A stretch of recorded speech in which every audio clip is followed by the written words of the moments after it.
Hello, this is Walt Ford, retired Marine Colonel, editor, Leatherneck Magazine of the Marines.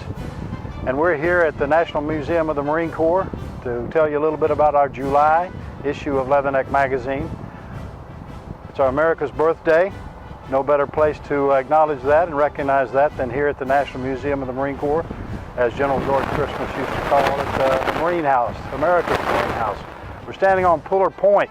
Right here is where the Marine Corps League is sponsoring a statue of big bronze of Chesty Puller.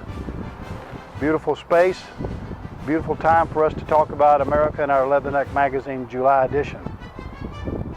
We're leading off with a story on Marine barracks, the pomp and circumstance. They'll be very busy on our nation's capital, and around the United States on our birthday.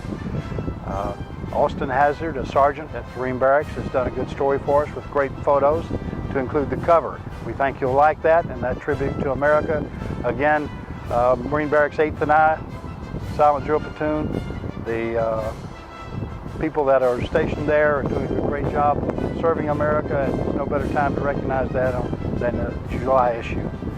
We had to do that, I said last month, when I gave you a little lead into the fact that we're going to have an article on David Douglas Duncan. A lot of people don't recognize that name anymore. The Marine photo officer in World War II went on to great things in the photography world, creating magic with his camera, and we have a good article written by Janet Renshaw. Janet is a Brit. She lives in southern France, met David Douglas Duncan, who lives there now and has for many years. His photo collection from after he left the Marine Corps at the end of World War II is at the Harry Ransom Center at the University of Texas in Austin. So we went with the University of Texas at Austin and then the National Archives to get some fantastic photos.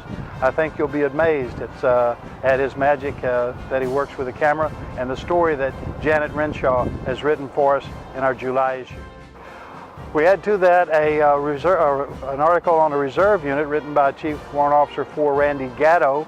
It's the Personnel Retrieval and Processing Platoon. There's only one unit that does that in the Marine Corps. It's headquartered in Washington, D.C. with a detachment down in Georgia, and Randy visited them and prepared an article for us for our July issue. We're also going to bring you an article on the Marine Corps Association. It's written by Jessica Bass.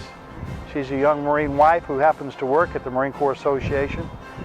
And the article is pushing forward to 100 years, a century of service. It talks to you about the Marine Corps Association, Leatherneck and Gazette, and I think you'll be very interested to read about the origins and what your association continues to do today for active duty Marines and their families. And this article kind of leads us into the 100th anniversary, which will be next April 25th, 1913. It will be 100 years since John Archer Lejeune and some other Marine officers founded the Marine Corps Association at Guantanamo Bay, Cuba, and then kicked off Gazette and launched Leatherneck also. John Archer Lejeune, the father of the association and the father of both those magazines. There's other content. We certainly bring you what the Marines are doing in Afghanistan now, the war on terror, and more content that you've grown accustomed to, like our Leatherneck laughs, our gyrene jingles. We think you'll really enjoy this July issue. At least I hope you do, and we look forward to hearing from you. So stay in touch.